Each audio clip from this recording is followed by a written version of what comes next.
Армысыздар, бүгінгі сабағымыздың тақырыбы PHP-де хабарламаны email-ге жіберуді үйренетін боламыз. Видеоны көрмес бұрын каналға тіркеліп, лайк басуды ұмытпа. PHP бойынша жаңа сабақтарды осы каналдан көре аласың. Сонымен PHP-де хабарлама жіберу үшін әрине PHP деп кодтан бастаймыз, және де жабу тегін береміз. Бұл жерде біз айнымалыларды енгізейік. Message айнымалысы. Яғни қандай хабарлама жіберетінімізді жазайық. Мысалы, ең қарапайым хабарлама. Нүктелі үтір. Және де бұл хабарлама кімнен келді? Оны to деген айнымалыға сақтаймыз. Хабарлама кімнен келгенін поштасын жазамыз. Мысалға, Guldana.Omarbekova email.ru нүктелі үтір. Және де хабарламаның тақырыбы қандай? Subject болсын. Тақырыбы бізде хабарлама тақырыбы деп жазылайық. Нүктелі үтір. Енді осыны шығару үшін, яғни жіберу үшін біз mail функциясын қолданамыз. Бұл жерде бізде to subject message деген айнымалылар автомат түрде беріледі.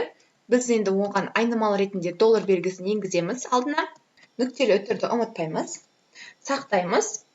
Енді сақтап, өзіміздің құжатымызды апдейт етіп көретін болсақ, бізге браузерге ештеңке шықпайды, бірақ бұл серверде жұмыс істегендіктен бізге, мінеки, өзіміз, егерде open серверді қолданған болсаңдар, сервер ретінде сіздерде user data деген папканың ішіне кіресіздер, осы жерде temp деген папка тұр, осыған кіресіздер, және де email деген міне папкасы тұр, осының ішіне кірген кезде сіздерде хабарлама осында сақталады. Енді бұны Sublime Textте ашып көрейік. Қараңыздар, кімнен жіберілді? Guldana.Omarbekova деген mail.ru-дан. Тақырыбы қандай? Хабарлама тақырыбы, және де біздің хабарламаның ішінде қандай сөз жазылған? Ең қарапайым хабарлама. Осындай түрде сіздер PHP-де email-ды жібере аласыздар.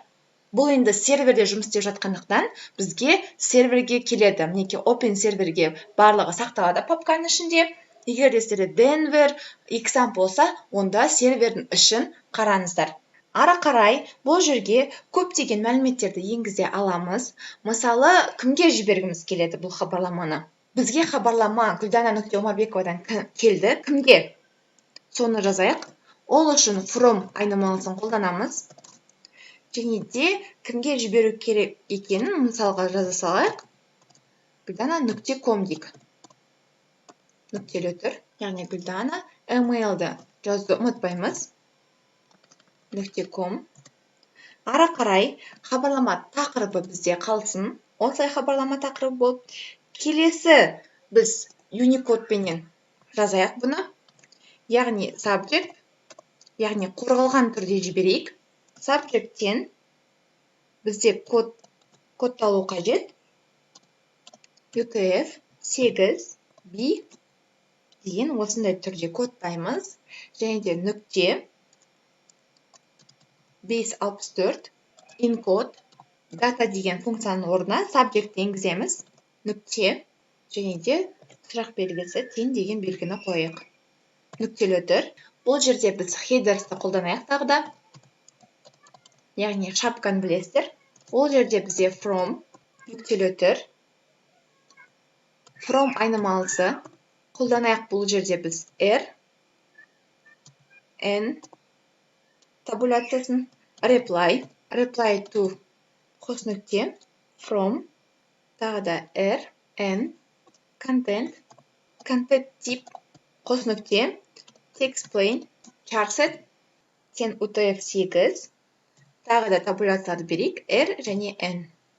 Нүктелі үтір. Mail.ru-ға біз енді тағы да бір айнымалын енгіземіз. Бұл бізде headers. Сақтаймыз. Сақтап обновленияға жібереміз. Енді әрдайым обновление жасап отыру керек. Қате 8-ші жолда дейді. Бұл жерде бізде choose subject, message және headers-ті енгіздік. Тағы бір тексеріп өтейік. Яғни біз өзіміздің хабарламамызды Unicode-тап жатырмыз. Ешкім оқып қоймау үшін. Сол себептен бұл жерде қате кетуі мүмкін. Және де бұл жерде біз үтірді ұмытып кетіппіз. Үтір қоямыз. Себебі жаңа айнымалы енгіздік. Апдейт етеміз. міндетті түрде обновить етесіздер. Қате шықса бірден браузерге шығады. Енді қайтадан өзіміздің мінекей екінші құжат құрылды, текстовый редактор. Оны Sublime Text арқылы ашатын болсақ, мінекей to кімнен?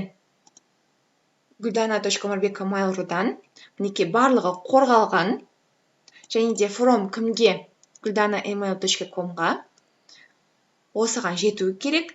Ешқандай да құпиялық ашылмай, барлығы кодталып, және хабарламаны көрсетеді. Ең қарапайым хабарлама деп. Осындай түрде PHP-де сіздер email арқылы хабарламаны жібере аласыздар. Видео ұнаса лайк басамыз, және комментарий жазуды ұмытпаймыз. Сау болыңыздар.